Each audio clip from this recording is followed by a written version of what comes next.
Good morning friends. आज हम बात करेंगे श्वेत क्रांति के बारे में। श्वेत क्रांति जैसा कि आपको पता है दूध उत्पादन से संबंधित है और जिन्होंने ये पढ़ रखा है वो वीडियो के लास्ट में देख लेंगे। पीसीएस में आया हुआ क्वेश्चन है और इसे हमारा निबंधात्मक प्रश्न भी बन सकता है कि आजादी के बाद पशुधन भारत के इकोनॉमिक अर्थव्यवस्था में क्या अपना रोल रखता है। इसके ऊपर अगर क्वेश्चन आ सकता है तो ये सारी बातें हम बता सकते हैं। यहाँ शुरू करते हैं श्वेत क्रांति का।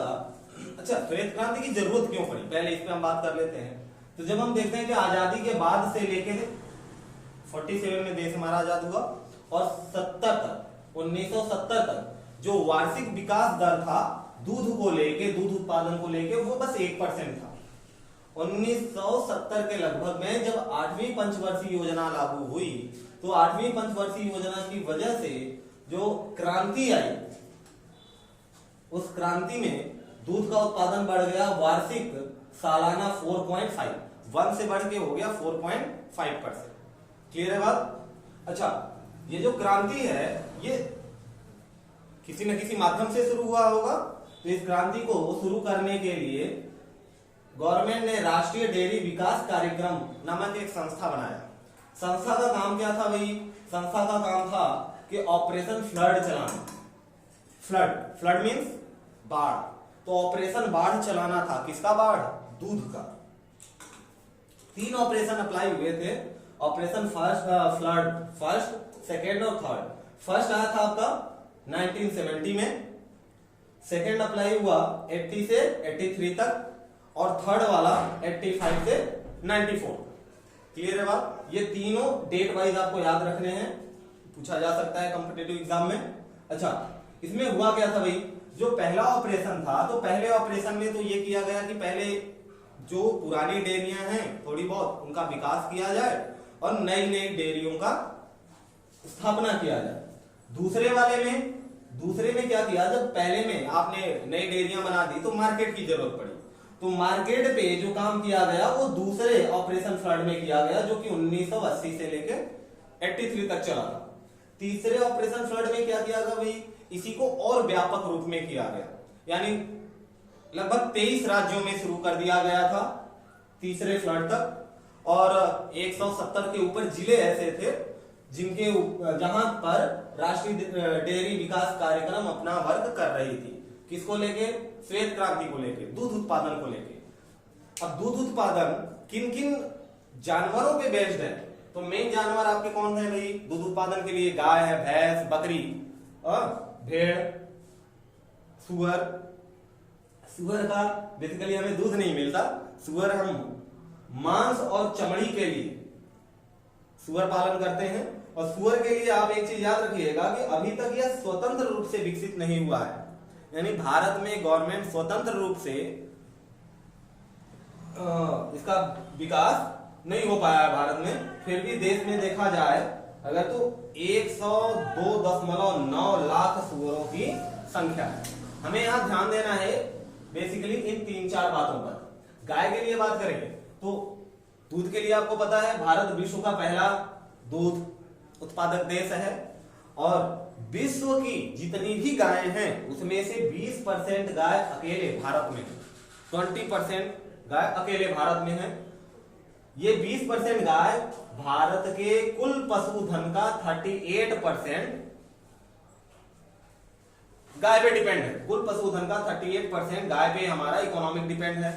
और अगर हम गाय की संख्या की बात करें तो भारत में पश्चिम बंगाल और एमपी में गायों की संख्या सबसे ज्यादा है। सेकेंड नंबर पे पश्चिम बंगाल और एमपी के लिए दोनों बराबर, लगभग थोड़े बहुत अंतर है। सेकेंड पोजीशन पे आता है हमारा यूपी और थर्ड में आता है महाराष्ट्र। ठीक है, गायों की अच्छी नस्लें हैं जैसे गिर नस्ल, गंगा तेरी, साहिवाल, ये भारत की अच्छी नस्लें हैं। इसके साथ साथ आपके H1, HF, ये भी कुछ नस्लें हैं। लेकिन भारत के अगर जलवायु की बात की जाए तो यहाँ पे गिर और आपका ये साहिवाल, ये इस तरह की नस्लें जो बीच में आती है, ना ही पूरी तरह से देसी और ना ही पूरी तरह से फिजिशियन, बीच वाली ना ज्यादा हमारे एटमॉस्फेयर में अच्छे से रह जाती है। अगर भैंस की बात करें तो विश्व में जितनी भी भैंसें हैं उसमें से 50% से ज्यादा यानी आधी से ज्यादा भैंस हमारे भारत में मिलती हैं। भारत में भैंसों की संख्या लगभग 1087 लाख है, जो कि विश्व का 50% से भी अधिक है। और ये भारत के इकोनॉमिक में कुल पशुधन का 20% भैंस के ऊपर डिपेंड है। भैंसों की संख्या में उत्तर प्रदेश सबसे आगे है, उसके बाद आंध्र प्रदेश की बारी आती है, राजस्थान और फिर चौथे नंबर पर एमपी। अगर अच्छे नस्ल की बात की जाए तो मुर्रा सबसे बेहतरीन नस्ल है भैंस की, जो कि आपके हरियाणा और पंजाब क्षेत्र में ज्यादा देखने को मिलती है। अब आते हैं भेड़ पे। तो भेड़ जैसा कि आप जानते हैं यह शुष्क और पर्वतीय क्षेत्र में रहती है, यानी ये छोटे मोटे घास फूस, खराब घास फूस को भी खा के रद्दी चीजों को, रद्दी चीज ना बोले, रद्दी चारा को खा के ये अपना पेट भर लेती हैं। और सबसे ज्यादा भैंस पाई जाती हैं आंध्र प्रदेश में। सोचने, जम्मू कश्मीर नहीं, अगर आपसे ये बात पूछी जाए कि सबसे उम्दा नस्ल की भेड़ें कहाँ पाई जाती हैं, तो सबसे उम्दा नस्ल यानी शानदार अच्छी नस्ल की भेड़ जम्मू कश्मीर में पाई जाती है, जहां से अच्छे क्वालिटी के रेशम शॉल वगैरह बनते हैं। लेकिन नंबर ऑफ भेड़ की बात की जाए तो नंबर ऑफ भेड़ सबसे ज्यादा आती है आंध्र प्रदेश में, दूसरे नंबर पे आता है राजस्थान और तीसरे नंबर पे आता है आपका कर्नाटक। अब बारी आती है बकरी की। बकरी कौन है? बकरी है गरीबों की गाय। बकरी को गरीबों की गाय बोला जाता है। और बकरी का उत्पादन दूध के साथ साथ मांस और उसके खाल इसके लिए भी किया जाता है। अगर बकरियों की संख्या देखें तो पश्चिम बंगाल में सबसे ज्यादा बकरी उत्पादन होता है, बकरी पाई जाती है, उसके बाद राजस्थान, फिर यूपी और उसके बाद महाराष्ट्र। भारत में बकरियों की कुल 13 मुख्य प्रजातियां हैं। ठीक है, सुअर के बारे में आपने देख ही लिया। अब आते हैं क्वेश्चन। हाँ, ये श्वेत क्रांति में वर्गीज कुरियन आपको पता ही है, ये गुजरात के आनंद जिले के थे। ठीक है, और जब गवर्नमेंट ने राष्ट्रीय डेयरी विकास कार्यक्रम शुरू किया था तो ऑपरेशन फ्लड सबसे पहले आनंद और 2-3 और उसके आसपास के जिले हैं जहां पे इन्होंने दूध के ऊपर पहला काम किया। और वर्गीज कुरियन, आपने अमूल का नाम सुना होगा, अमूल ये ग्रुप है और इस ग्रुप को बनाने का श्रेय किसको जाता है? वर्गीज कुरियन को। आप एक तरह से ये भी कह सकते हैं कि ऑपरेशन फ्लड के जनक वर्गीज कुरियन, क्योंकि दूध के उत्पादन में जो क्रांति आई इनके सहयोग से ज्यादा। ये थे कौन भाई? ये भी मैकेनिकल इंजीनियर थे, आई थिंक अमेरिका से पास आउट थे, एमएस की डिग्री थी इनके पास। ये भारत आते हैं, अपने डिस्ट्रिक्ट जाते हैं, वहां पे दूध उत्पादन देखा और इसके इन्होंने सबसे पहला काम किया कि एक ग्रुप बनाया।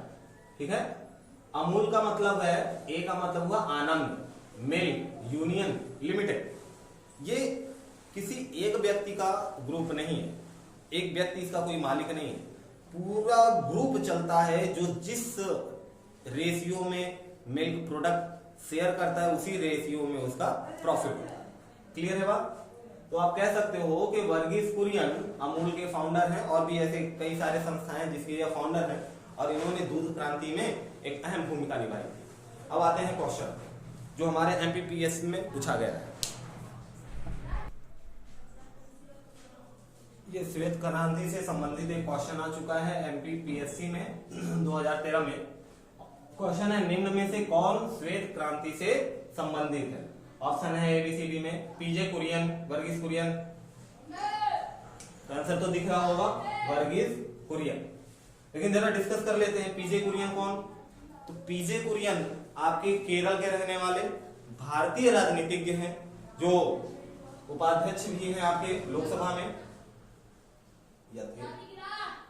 वर्गीज कुरियन ये श्वेत क्रांति के फादर बोले जाते हैं। हमने अभी इनके बारे में देख लिया, अमूल के फाउंडर हैं।